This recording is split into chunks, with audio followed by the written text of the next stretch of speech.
Health and safety is one of those things that people love to hate. There are all those stories in the media about health and safety going mad.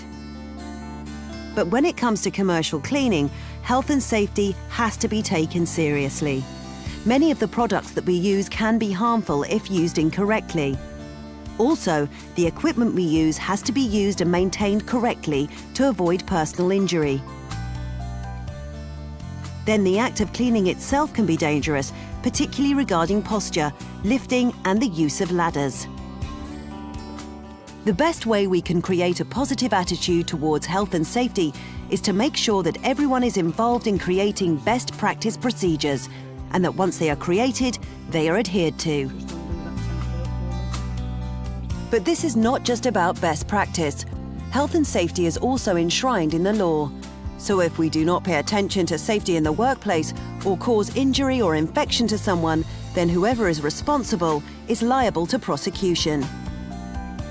To help with compliance, Jangro provide a wide range of safety data sheets as required by the Control of Substances Hazardous to Health regulations and the Chemicals Hazard Information and Packaging for Supply regulations. Also exclusive to Jangro, we provide safe working procedures and product usage guides, which explain the safe and appropriate use of each chemical in our range of cleaning products. They are specially designed to be easily understood and use a simple pictorial format to help overcome any learning and language barriers.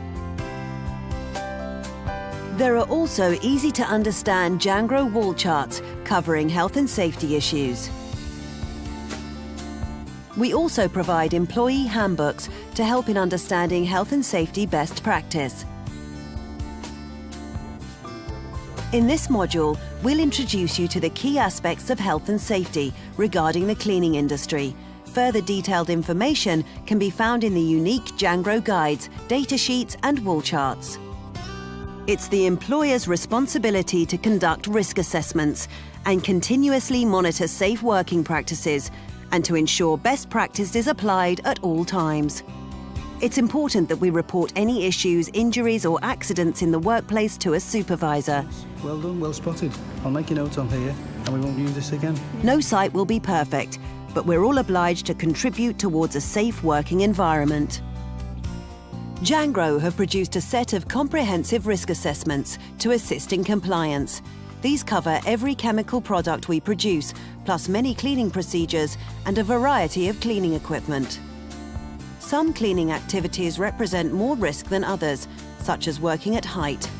It's not a good idea to stand on chairs or other objects instead of using a stepladder, but we must all be aware of the correct use of ladders. Consult your risk assessment to make sure you get both the preparation and use of ladders correct. But it's not just obvious hazards, such as the use of ladders. For instance, we need to adopt the correct working posture when using cleaning machinery. So always work in an upright position and with a straight back. Move with the machine in the direction you're cleaning to avoid bending your body from side to side. Poor posture can lead to injury and time off work, and it's estimated that 12 million days are lost through musculoskeletal disorders such as strains, sprains, back, neck and shoulder problems. When moving machinery, always use the wheels and handles provided and only lift machinery when it's absolutely necessary to do so. Never lift more than the recommended weight limits laid down in manual handling regulations. It's important that we take care of equipment. It's a major investment for you and the cleaning business. Before using any equipment, you must make sure it is fit for purpose and free of damage to the casing and wheels. You know where the tanks are at the front? Just undo that tank there for me. Never operate equipment unless you have the correct training and are confident to do so, as using equipment incorrectly can not only result in damage to your workplace, but could cause injury to yourself or others.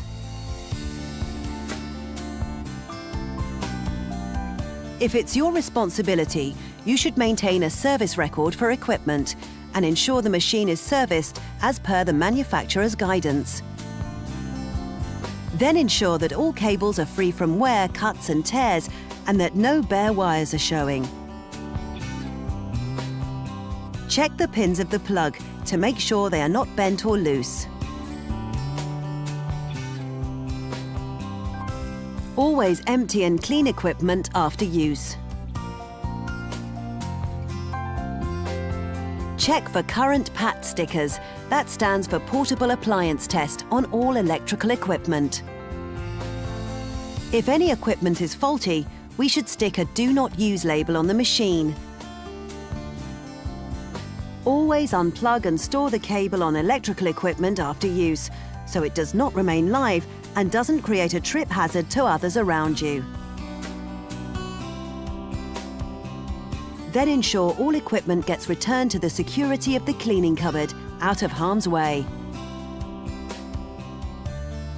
Where possible, Jangro have a common sense approach to product labels. It usually does what it says on the label.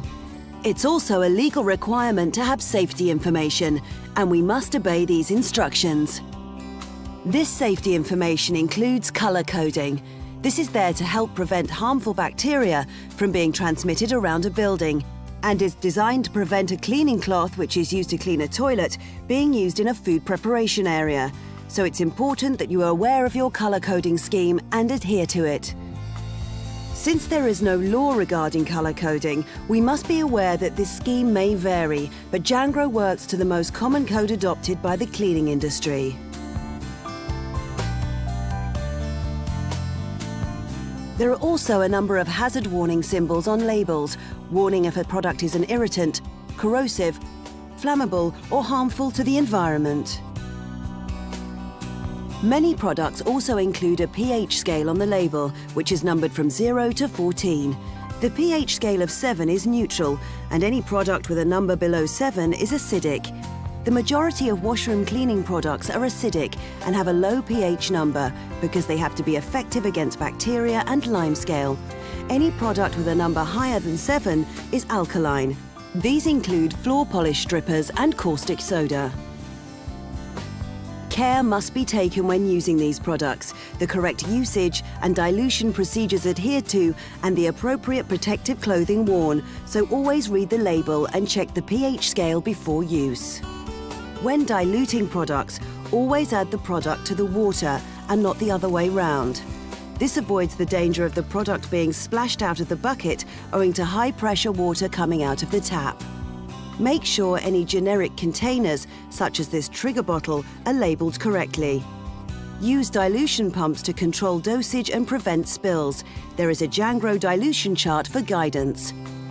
Also, never mix chemicals, as a reaction may occur and release a toxic gas. Mixing acid and alkaline products may neutralise the cleaning effect.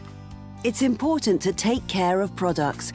This means always replacing caps on bottles securely and always returning them to the appropriate store cupboard immediately after use. We must never leave chemicals unattended, as this represents a danger, especially in schools, care homes, hotels and public facilities. Beyond risk assessments and product labelling, here are some general rules which will help us all adhere to health and safety best practice. It's a legal obligation for the correct personal protective equipment, PPE, to be provided, and we must always use it, however frequently we carry out a task. Its use is mandatory for a reason: our safety. Risk assessment of all cleaning tasks will include PPE instructions, so please read them. PPE will protect our eyes, hands, body, and feet. Doesn't that look smart? Always inspect equipment before use and pay particular attention to electrical equipment. Check the casing is not damaged or cracked, and associated cables, plugs and switches are not damaged in any way. Also check that a PAT test label is present and that the retest date has not expired. Hazard warning signs are used throughout the workplace, and we must understand and obey them. They are there to keep us safe. They basically fall into 5 categories: signs which prohibit behaviours, mandatory signs which indicate a specific course of action, fire equipment signs, emergency signs, and hazard signs. Then there are safety signs, which we must all use whenever required. Use the appropriate sign for each cleaning task, and remember not to remove them until the job is completely finished. For example, if you're wet mopping a floor, do not remove the signs until the floor is completely dry. We must know the location of all first aid kits, and bear in mind that as well as standard kits such as this, there may be others, including burns kits, eye wash stations, sharps disposal and biohazard kits. And one final piece of advice regarding health and safety. If in doubt, stop and ask. Never ever take risks.